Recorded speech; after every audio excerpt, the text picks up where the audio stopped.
और मन में संकल्प लिया कि जब ये 20,000 हो जाएंगी तो मैं एक साथ इन सब से विवाह करूंगा।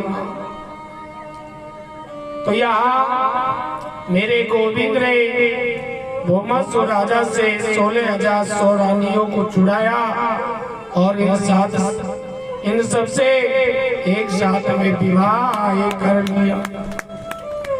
इस प्रकार कुल मिलाकर के मेरे गोविंद के 16,108 रानियां हैं।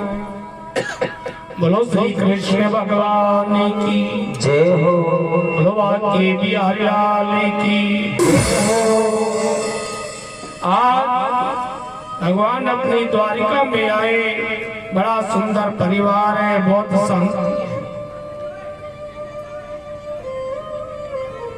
भगवान के विवाह हुए 16,108। देखो माताओं, वेद में 3 कांड बताए हैं। पहला कांड है ज्ञान कांड, दूसरा है कर्म कांड और तीसरा है उपासना। ज्ञान कांड के मंत्र है 4,000, कर्म कांड के मंत्र है 80,000 और उपासना कांड के मंत्र है 16,000। 8 प्रकार की प्रकृति है, भूमि जल अग्नि वायु आकाश मन बुद्धि और अहंकार। ये वेद के 16,000 कांड, उपासना कांड के जो मंत्र है, आज ये भगवान की शब पत्नी बनकर के आए। 100 प्रकार के उपनिषद भी भगवान की पत्नी बनकर के आए हैं। और 8 प्रकार की जो प्रकृति है, ये भगवान की अष्टपट रानी बनी है। आज माताओं, भगवान का जो पुत्र था, बड़े ही सुशील है, बड़े पुत्र है प्रद्युम्न और छोटे है अनिरुद्ध। प्रद्युम्न के भी 2 विवाह हुए और अनिरुद्ध के भी 2 विवाह होते हैं। आज कृष्ण भगवान के पुत्र की उम्र हो गई 50 वर्ष और जो पुत्र है अनिरुद्ध, उनकी उम्र हो गई 25 वर्ष और बाबा जो श्री कृष्ण है, इनकी उम्र है 15 वर्ष। बोलो श्री कृष्ण भगवान की जय हो। भागवत में तो यहाँ तक बताया जाता है कि सजनों, कृष्ण जब अपने पोता के साथ में महल जाते तो रानी के मन में भ्रम हो जाता। वो पोता को कृष्ण समझ लेती, क्योंकि पोता जो है बाबा से बड़ा दिखता था। पोता बेटा जाके प्रणाम करते तो रुक्मिणी कहती कि बेटा तुम तो हमको भ्रम में डाल देते हो। बाबा नाती और बेटा तीनों एक जैसे लगते हैं, बल्कि बाबा ही सबसे छोटे दिखते हैं।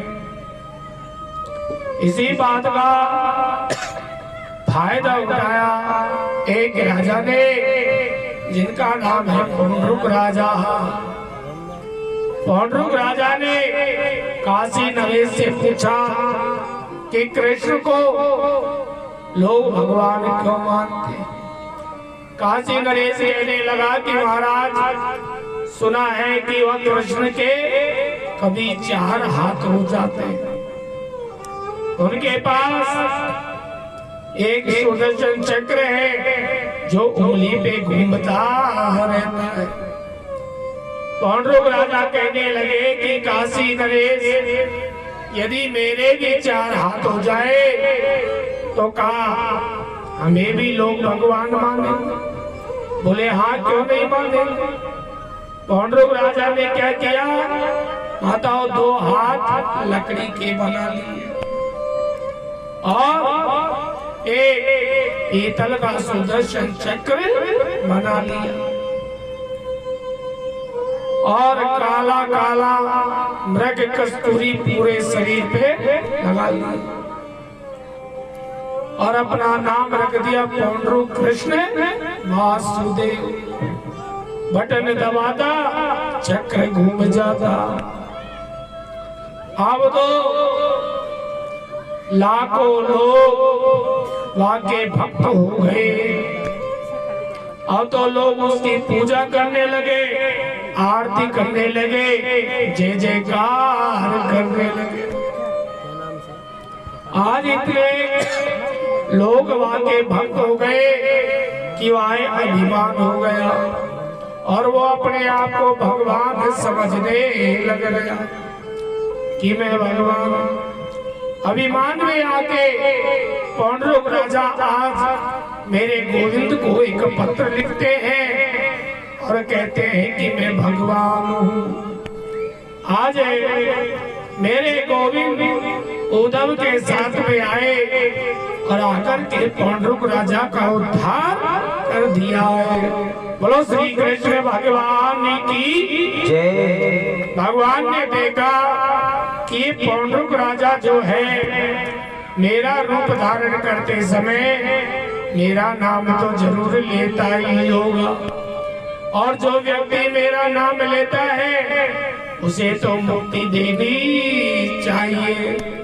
तो आज मेरे गोविंद ने पौंडरुक राजा को मुक्ति प्रदान की है। बोलो श्री कृष्ण भगवान की जय हो। बोलो बाकी बिहारी लाल की जय हो। सुखदेव मुनि महाराज कहते हैं कि परीक्षित, आज देव ऋषि नारद जी भगवान की लीलाओं के दर्शन करने आए तो यहाँ देखा कि 16,108 भवन है। 16,108 भवनों में मेरे भगवान अलग अलग रूप से विराजमान है।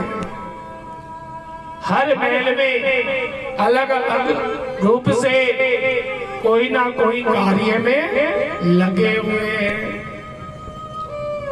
ये देखते हुए देव ऋषि नारद जी को 3 महीने हो गया। तो यहाँ भगवान नारद जी भगवान के पास आए और प्रणाम करके बोले कि प्रभु आपकी लीला का कैसा आश्चर्य। आप तो हर जगह हो, कण कण में समाये हो, आप तो सब जगह हो। आपकी लीला का कैसा आश्चर्य है। फिर आप इतने से महलों में रहो, ये कौन सी बड़ी बात है। तो यहाँ भगवान बोले कि नारद जी तुम्हारा कैसे आना हुआ। बोले पांडवों ने मेरे को भेजा है और वो राजस्व यज्ञ करना चाहते हैं, तो कृपा करके आप चल के उनकी सहायता करो। भगवान बोले कि तुम पांडवों से कहना कि मैं यज्ञ में जरूर आऊंगा। इतने में एक दूत आया, वो कहने लगा कि प्रभु मैं गया से आया। भगवान बोले कहो क्या बात है। बोले मगध का जो राजा है जरासंध, उसने 20,000 राजाओं को बंदी बना रखा है नर बलि देने के लिए। तो उन्होंने मेरे को आपके पास में भेजा है, तो आप चल के उनकी सहायता। भगवान बोले कि मैं उनकी सहायता जरूर करूंगा, उनसे कहना। आओ तो यहाँ भगवान पांडवों के पास में आते और बोले कि भैया तुमने सब राजाओं को जीत रखा। बोले हाँ सारे राजा हमारे पक्ष, लेकिन मगध का जो राजा है जरासंध वो हमारे पक्ष में नहीं है, और वहां के पास में तो सेना भी इतनी है कि उसे कोई जीत नहीं सकता। तो यहाँ मेरे भगवान बड़ी सुंदर बात कहते हैं कि सजनों, कि जिस राजा के द्वारा हजारों नी अपराधों को कष्ट दिया जा रहा हो, यदि ऐसे राजा को धोखे से मारा जाए तो कोई दोष नहीं। तो आज भगवान ने अर्जुन को, भीम को साथ में लिया और आज तीनों ब्राह्मण का रूप लेकर जरासंध के पास में चले। जरासंध ने तीनों का स्वागत किया। आओ महाराज, कहाँ से आए? बोले अभी तो हम गया जी से आए। कहो महाराज, मैं आपकी क्या सेवा? बोले राजन, हमने सुना है कि तुम्हारे यहाँ जो ब्राह्मण आता है वो प्रसन्न होके जाता है। वो जो भी मांगता है तुम दे देते हो, मना कभी नहीं। तुम बहुत बड़े दानी हो। बोले महाराज, मैं कोई दानी नहीं था। आपने द्वारकाधीश कृष्ण का नाम सुना, वो बड़ा पराक्रमी था। मैंने उससे युद्ध किया। मैंने 11,000 पंडितों को पूजा पे बिठाया। मैंने 11,000 पंडितों को पूजा पे बिठाया तो कृष्ण जो है युद्ध को ही छोड़ के भाग जाता। उसी दिन से मेरे मन में ब्राह्मणन के प्रति बहुत श्रद्धा हो गई। इसलिए महाराज, तुम 3 ब्राह्मण मेरे यहाँ मांग लो, तुम्हारी जो भी इच्छा है। तो यहाँ भगवान कहने लगे कि देखो राजा, तुम्हें वचन देना पड़ेगा पहले कि हम जो भी मांगेंगे वही तुम दोगे, बाद में तुम मना नहीं करोगे। राजा बोले ठीक है महाराज, मैं तुम्हें वचन देता हूं। आज राजा से वचन बरवा लिया। राजा बोले मांगो महाराज, तुम्हें क्या चाहिए? तो मेरे गोविंद कहते हैं कि राजा, यदि आप हमें देना चाहते हो तो हमें दीजिए। युद्धम नो देहि राजेंद्र ध्वनि दसो यदि मनि यसे युद्धार्थिनो वयं प्राप्ता राजिन्यानानिकांक्षिणे। हे राजा, अगर आप हमें देना चाहते हो तो हम तीनों में से किसी एक के साथ युद्ध करो।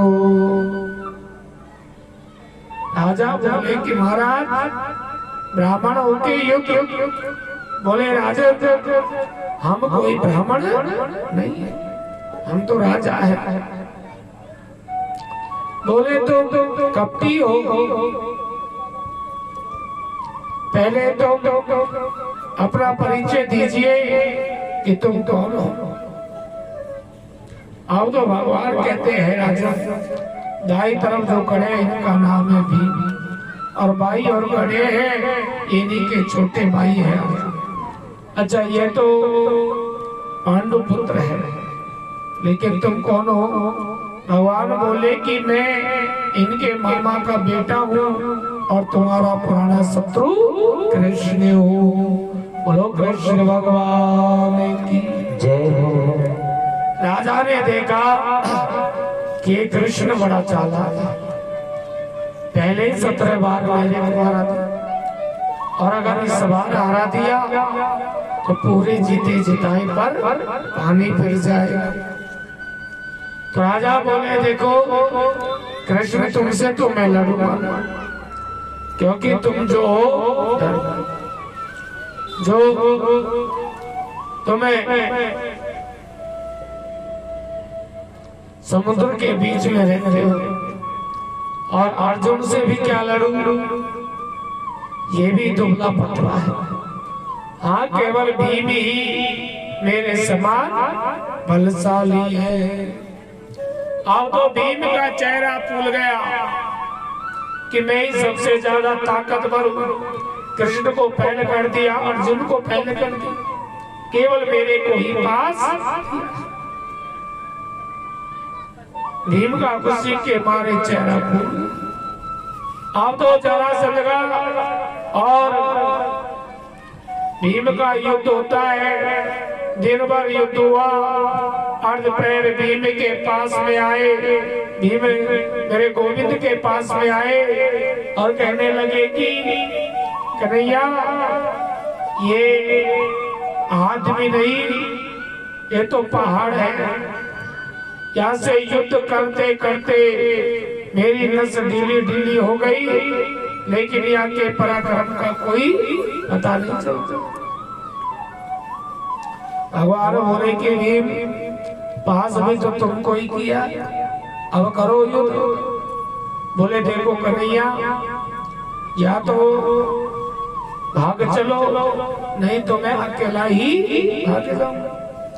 तो आज मेरे गोविंद ने आज भीम के द्वारा एक तिनका चीर करके और पापी जरासंध का उद्धार करवा दिया।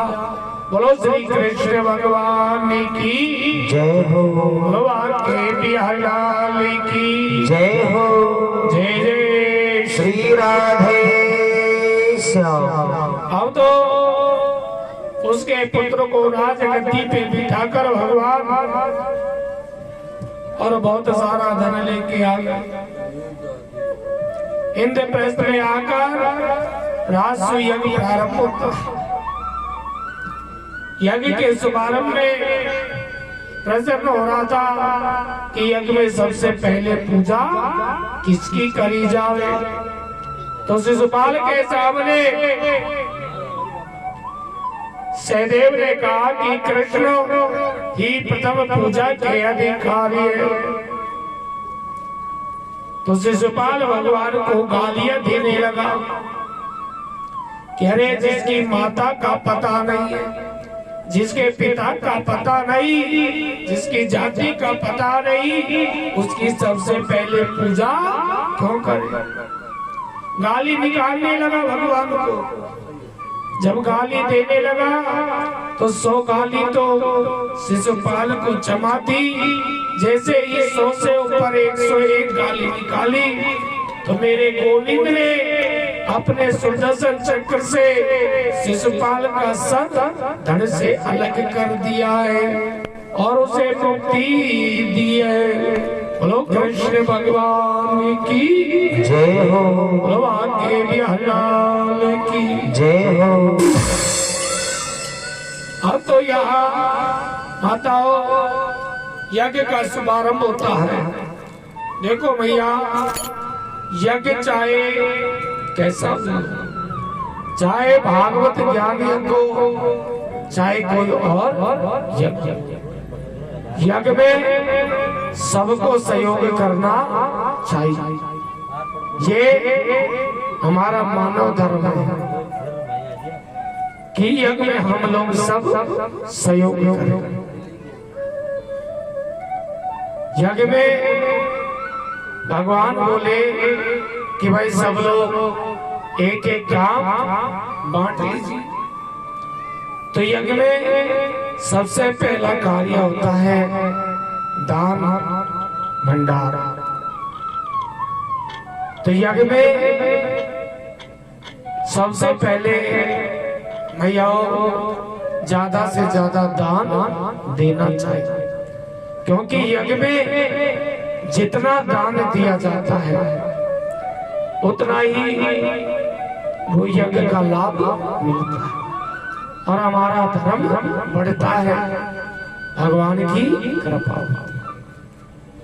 यज्ञ में अधिक से अधिक दान करना चाहिए, क्योंकि यज्ञ में दान करने से यज्ञ का लाभ मिल जाता है और दान करने से धर्म बढ़ता है।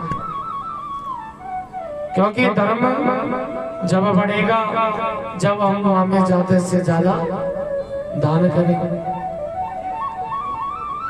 तभी उस यज्ञ का लाभ मिलेगा। क्योंकि माताओं, धर्म दंड बैकुंठ खजाना गड़े सड़े नहीं होए पुराना। धर्म जो है बैकुंठ का खजाना है। धर्म आप जो कर रहे हो यही एक बैकुंठ का खजाना है, यही आपके साथ जाएगा। यहाँ की बैंकों में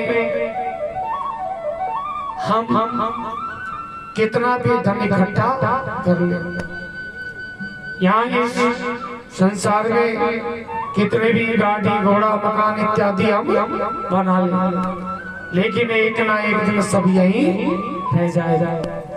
हमारे साथ में कुछ भी नहीं जाएगा। अगर साथ जाने वाला है तो वो केवल है धर्म। जितना हम यहाँ धर्म करेंगे, दान पुण्य करेंगे, उतना ही भगवान की कृपा होगी और भगवान का आशीर्वाद। क्योंकि माताओं, आप जानते हो कि धर्म की जड़ जो है वो सदा हरी होगी, और पाप की जो जड़ है तो अस्पतालों में जाके देखो भरी पड़ी है पाप की जड़, और धर्म की जड़ सदा हरी। धर्म करोगे तो गोविंद की कृपा रहेगी और हमारा जीवन सुख में रहेगा, मन को शांति मिलेगी और घर में हमेशा भगवान की कृपा सब पे होगी। क्योंकि धर्म करने से बुद्धि हमारी सही रहती है, भगवान के प्रति हमारा मन रहता है।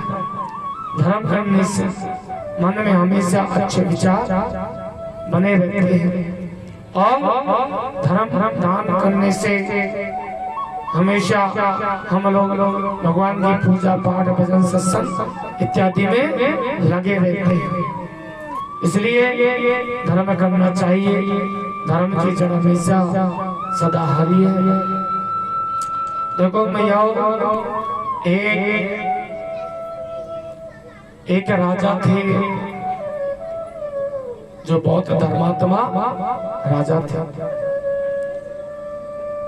ये राजा बड़े ही धर्मात्मा थे और इस राजा का एक नियम था कि राजा के राज दरबार में कोई भी ब्राह्मण देवता आए और राजा को कोई भी दुआ चौपाई सुनाए तो राजा ब्राह्मणों से रोज दुआ चौपाई सुनते और उन्हें इनाम में सोने का 1 टका देते थे। तो माधव उसे नगरी के जितने भी ब्राह्मण थे वो सब ब्राह्मण खुश रहते। रोज राजा के पास जाते, कोई ना कोई दुआ चौपाई सुना देते, सब लोग खुश रहते। अब उसी नगरी में एक गवार पंडित जी थे जो पढ़े लिखे नहीं थे, कुछ भी नहीं जानते थे। तो एक दिन उनके घर से पंडितानी जी कहने लगी, अजी आप भी जाओ ना राजा के पास, सबके पति तो जाते हैं राजा के पास और इनाम लेके आते हैं रोज, आप भी जाओ और इनाम लेके आओ।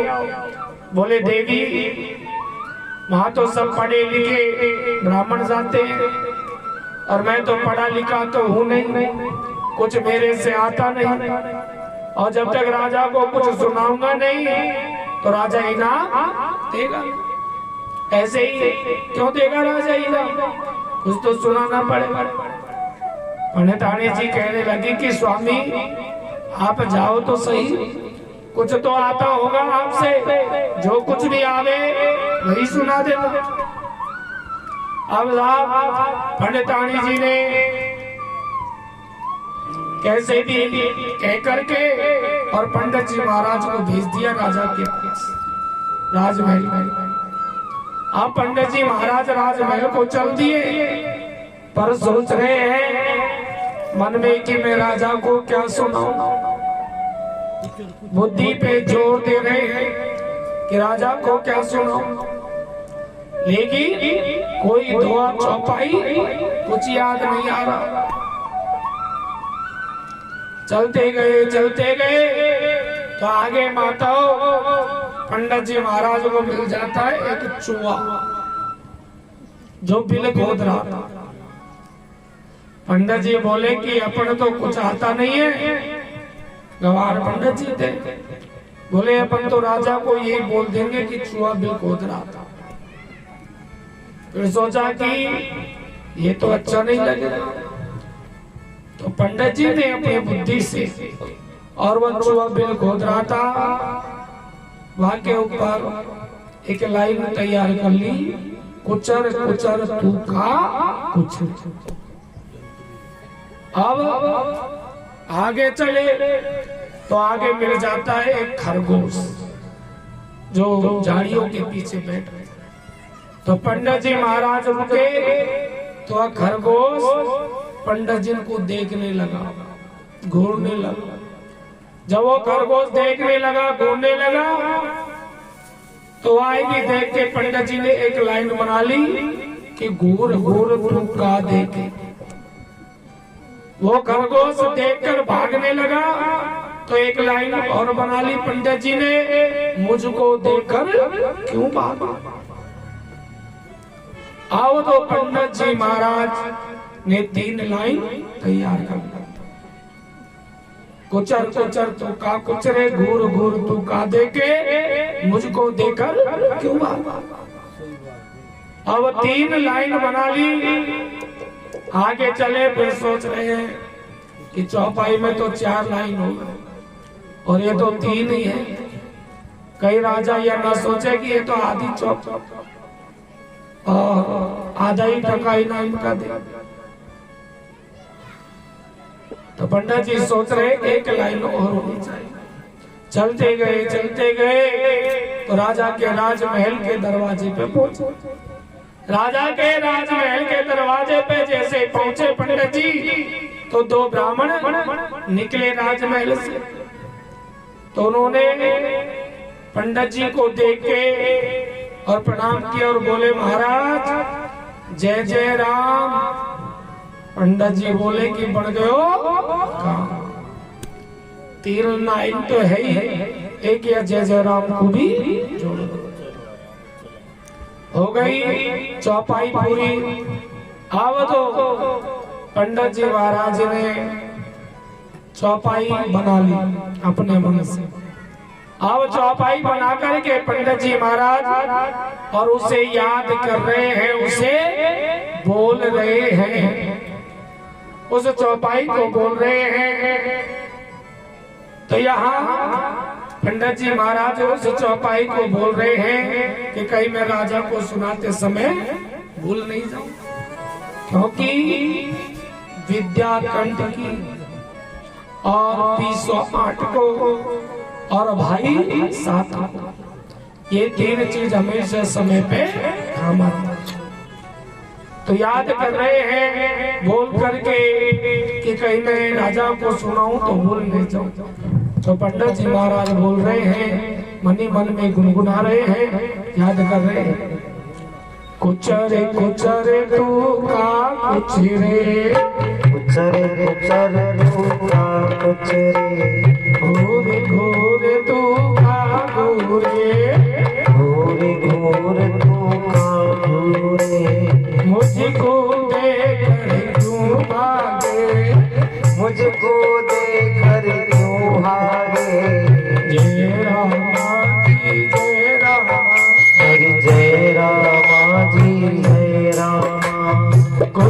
कुचर तू का कुछ रे कुचर कुचर तू का कुचर घूरे घूरे तू का घूरे अरे घूरे घूरे तू का घूरे मुझको देखकर तू बाटे मुझको देखकर तू भागे जय राम जी जय राम जय राम जी जय राम कुचर कुचर तू का कुछ रे कुचर कुचर तू का कुचरे घूरे घूरे तू का घूरे घूरे घूरे तू का घूरे मुझको देखकर तू भागे अरे मुझको देखकर तू भागे जय राम जी जय राम अरे जय राम जी जय राम तो इस प्रकार पंडित जी बार बार याद कर रहे हैं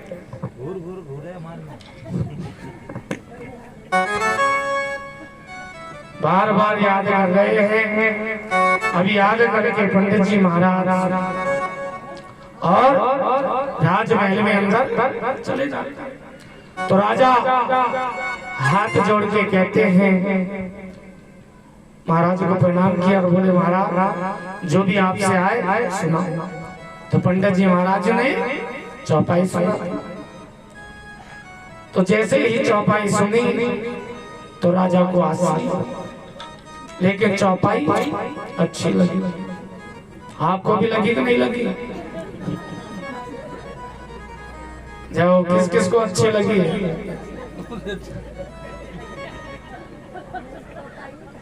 तो यहाँ राजा को चौपाई अच्छी लगी और राजा ने खुश होकर और सोने के 2 टके इनाम के दे दिए तो पंडित जी खुश हो गए कि चलो कुछ तो मिला अब तो इनाम तो दे दी पंडित जी को और राजा कहने लगा कि महाराज चौपाई तो आपने बहुत अच्छी सुनी मैंने रामायण गीता भागवत सब पढ़ी लेकिन ये चौपाई कहीं नहीं पहली बार सुनी है चौपाई तो आपकी बहुत अच्छी है लेकिन महाराज आप तो ज्ञानी हो ब्राह्मण हो आप तो सब जानते हैं तो इसलिए कृपा करके हमने आपको अर्थ बता पंडित जी ने सोचा कि हम तो फंस गए राजा पूछता है कि आपको अर्थ बताओ अब अर्थ कहाँ से बताए आए तो बता दे अर्थ तो पंडित जी ने देखा कि अर्थ तो आवे नहीं और कैसे तैसे यहाँ से निकलना तो पड़ेगा कुछ तो कहीं राजा तो पंडित जी महाराज बोले कि राजा तुम्हें चौपाई को अर्थ जानना चाहते बोले हाँ तो ऐसे करो ये चौपाई को लिख के अपने पास में रखो और इसका अर्थ स्वतः ही तुमको बहुत जल्दी मालूम चल जाए राजा बोले ठीक है महाराज आओ तो उस चौपाई को एक पन्ने में लिख के और राजा ने अपने कुर्ते की जेब में डाल दिया पंडित जी तो इनाम लेके घर चले गए और जाके पंडितानी से बोले कि देवी आज तो भेज दिया अब मत भेजना दोबारा नहीं तो राजा अर्थ और पूछेगा बड़ी मुश्किल से आया हूँ जान बचा के भाई भेज दे दोबारा अब तो माता यहाँ कुछ दिन बीते कि रानी अपने पियर गई हुई थी राजा चित्रशाली में सो रहे थे अकेले रात को वो जब नींद नहीं आ रही तो राजा को याद आई कि महाराज चौपाई सुना के गए थे महाराज की बात चौपाई ही पढ़ लो नींद तो आ रही थी शायद तो कोई अर्थ मिल जाता अब वह पन्ने को निकाल के और राजा महाराज की चौपाई को पढ़ने लगे जैसे ही चौपाई को पढ़ने लगे माताओं तो उसी समय रात को राजा के महल के अंदर 2 चोरों ने प्रवेश किया और राजा के खजाने को वो खोदने लगे। जब वो खोदने लगे खजाने को तो राजा ने पहली लाइन बोली, कुचर कुचर तू का। चोरों ने सोचा कि हम खोद रहे हैं, तो राजा ये कह रहा है क्या कुचल रहे हो, क्या कर रहे हो। सोचा कि राजा जग तो नहीं गया, देखने लगे राजा को। तो राजा ने दूसरी लाइन बोली, घूर घूर तू का देख। चोरों ने देखा कि हम देख रहे हैं, तो राजा ये कह रहा है क्या घूर रहे हो, क्या देख रहे हो। चोरों ने सोचा राजा को शायद मालूम चल गया, अब तो यहाँ रुकना बेकार है, जो कुछ हमें मिला उसे लेके भाग चलते हैं। तो राजा ने तीसरी लाइन बोल दी, मुझको देखा ना क्यों भागे। चोरों ने देखा कि हम भाग रहे हैं, तो राजा ये कह रहा है कि क्यों भाग रहे हो। अब तो चोरों ने समझा कि राजा को सब पता चल गया। अब तो क्या करे, भागे या राजा के पास चले, विचार करने लगे चोर। इतने में राजा ने चौथी लाइन भी बोल दी, जय रामा जी जय राम। अब ये जो दोनों चोर थे उनमें एक को नाम था जय और एक का नाम था राम। चोर बोले भैया अब तो भागना बेकार है। चोर राजा ने देखा ही नहीं, वो तो अपन को पहचान भी गया, अपने नाम भी जानता है। यदि भाग गए तो फिर तो सीधी सूली की सजा मिलेगी। तो इसलिए जो गलती करी है, चोरी करी है अपन ने राजा के यहाँ, वो जाके सब क्षमा मांग लेते हैं। जबकि राजा को कोई मालूम नहीं था। आज वे दोनों चोरों ने आके और अपनी गलती की क्षमा मांगी राजा से और सारा वृतांत सुना। तो आज ये सब सुना राजा ने, तो राजा ने माताओं उस ब्राह्मण को याद किया कि हे ब्राह्मण देवता तुम धन्य हो, मैंने तो तुमको खुश होकर सोने के केवल 2 ही टके दिए, लेकिन आज तुम्हारे आशीर्वाद ने लाखों करोड़ों रुपए का धन जो मेरा चोरी में चला जाता वो आज बचा दिया। तो इसलिए मैया कहते हैं कि धर्म की जड़ सदा हरि है। इसलिए धर्म करोगे, जितना दान पुण्य करोगे उतनी गोविंद की कृपा मिलेगी। बोली श्री कृष्ण भगवान की जय हो, बोली बाकी बिहारी की जय हो।